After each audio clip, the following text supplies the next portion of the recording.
Man is nothing else but what he makes of himself. आपने कभी Jean Paul Sartre को नहीं पढ़ा होगा, पर उनकी एक लाइन ने आपकी जिंदगी बदल दी है। Man is nothing else but what he makes of himself, यानी इंसान वो है जो वो खुद को बनाता है। आप एक अनडोमिनिकेटेड वाइल्ड आदमी की तरह थे और धीरे धीरे आप वो बन गए जो वो चाहती थी। आप खुद को भूलकर उसकी नजरों में खो गए। आपकी जिंदगी में सार्त्र की सबसे बड़ी सीख, जो हर लड़के को जम के साथ मिलनी चाहिए, वो है हेल इज अदर पीपल। इसका मतलब ये नहीं है कि लोग बुरे होते हैं, बल्कि इसका मतलब ये है कि जब हम दूसरों की नजरों में खुद को ढूंढने लगते हैं तो हम खुद को खो देते हैं। और यही है बैड फेथ या कहें बुरे इरादे, जिसे सार्त्र ने अपना सबसे बड़ा दुश्मन माना। ये वो पल होता है जब आप अपनी जिंदगी की कहानी के लेखक नहीं रहते, बल्कि किसी और की कहानी में एक किरदार बन जाते हैं। और इससे फर्क नहीं पड़ता कि आप 20 साल के हैं और उसके मैसेज का इंतजार कर रहे हैं, या 50 साल के हैं और सोच रहे हैं कि आपकी शादी एक शांत मौत की तरह क्यों लग रही है। जेल का आकार एक ही है। आप खुद के लिए जीने की बजाय उसके लिए जीने लगे। तो ये बात याद रखो, वो आदमी जो उसके लिए जीता है, वो उसकी बेपरवाही से मरता है। ये कोई कड़वी बात या गुस्सा नहीं है, ये एक वास्तविकता है। सार्त्र ने कहा था कि हमारी चेतना एक खाली जगह है, एक शून्यता है जिसका कोई वजूद नहीं है जब तक हम उसे कोई वजूद नहीं देते। वो आदमी जो ये भूल जाता है, जो सोचता है कि एक औरत उसे पूरा कर देगी, उसे नया वजूद देगी, वो अपनी आत्मा का कंट्रोल किसी और को सौंप देता है और वो इसे महसूस करती है। वो जानती है कि जब आपने उसे अपनी पहचान की गद्दी पर बिठाया है तो आपकी जरूरत आपके खुद के सच से ज्यादा हो गई है, और तभी वो दूर जाने लगती है। ऐसा इसलिए नहीं कि वो निर्दयी है या उसे आपकी परवाह नहीं है, बल्कि इसलिए कि इच्छा कैद में नहीं रह सकती। उसे जगह चाहिए, जोखिम चाहिए, आजादी चाहिए। आपकी आजादी। जब आप से वो बन जाते हैं। आपने सुना होगा कि आपको ज्यादा खुलकर बात करनी चाहिए, अपनी कमजोरियों को दिखाना चाहिए, उसे बताना चाहिए कि वो आपके लिए कितनी मायने रखती है। पर जितना ज्यादा आप खुले, वो उतनी ही आपसे दूर होती गई। आपने सोचा कि आपकी ईमानदारी से उसका भरोसा मिलेगा, पर इससे तो आपकी रहस्यमयता ही खत्म हो गई। आप पढ़े जा सकने वाले, सुलझे हुए और अनिर्हित बन गए। क्यों? क्योंकि सार्त्र फिर से सही था। इंसान एक प्रोजेक्ट है, प्रोडक्ट नहीं। आप कोई ऐसी फिक्स चीज नहीं है जिसकी तारीफ की जाए। आप एक अनफोल्डिंग है, एक बनने की प्रक्रिया है। और जब आप खुद को अपनी भावनाओं, अपनी जरूरतों, अपने जख्मों तक सीमित कर देते हैं, तो आप अपनी पहचान को एक मांग में बदल देते हैं। आप अपनी गहराई उसके सामने रख देते हैं, जबकि उसने अभी तक उस गहराई तक पहुंचने का रास्ता भी नहीं बनाया, और वो बिना चाहे भी पीछे हट जाती है।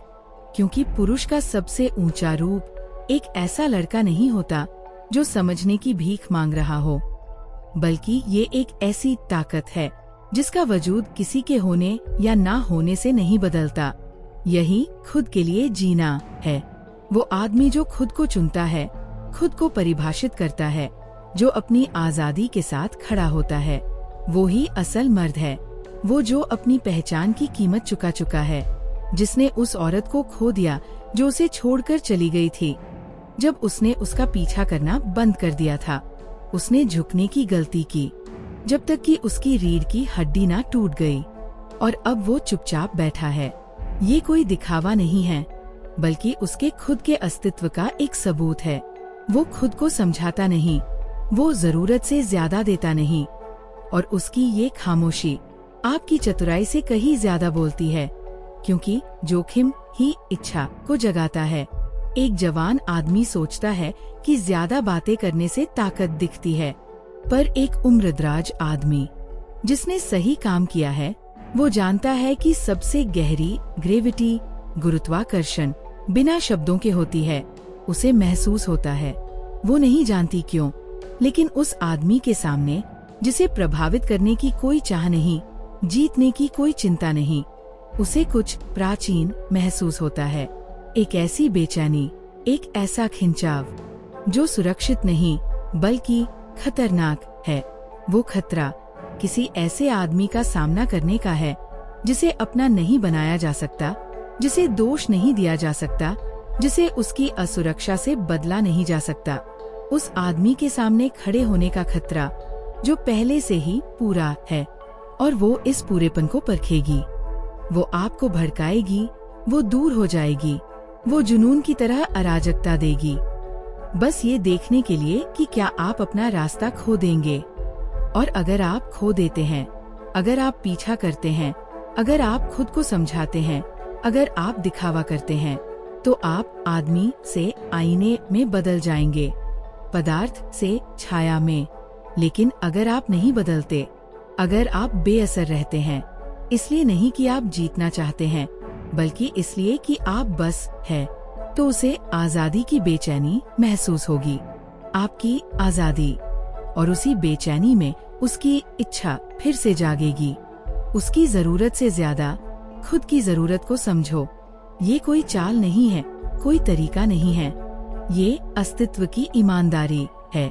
वो आदमी जो पहले अस्तित्व में आता है, पहले खुद को परिभाषित करता है, पहले अपने मूल्यों को चुनता है और फिर प्यार को अपनी तरफ आने देता है। और अगर प्यार नहीं आता तो भी वो पूरा है। वो ही वो आदमी है जिस पर औरतें मोहित होती है। वो दुर्लभ आदमी, सार्त्रियन आदमी, वो जो जानता है कि आजादी की कीमत अकेलापन है और वो इसे खुशी खुशी चुकाता है। आपको सिखाया गया है कि आजकल के पुरुष वो होते हैं जो प्यार की खातिर खुद को ट्रेवलर से पर्यटक बना लेते हैं। लेकिन सार्त्र का चौंकाने वाला सच ये है कि औरतें उन दुर्लभ मर्दों पर मोहित होती हैं जिन्हें उनकी जरूरत नहीं होती। अगर इस बात ने आपके अंदर कुछ जगाया है, अगर इसने कोई झूठ उजागर किया है, अगर इसने आपको आपके उस रूप से मिलवाया है जिससे आप बरसों से नहीं मिले हैं, तो इस चैनल को लाइक करें, शेयर करें और सब्सक्राइब करें, क्योंकि ये सिर्फ एक कहानी नहीं है, यह अस्तित्व का सत्य है।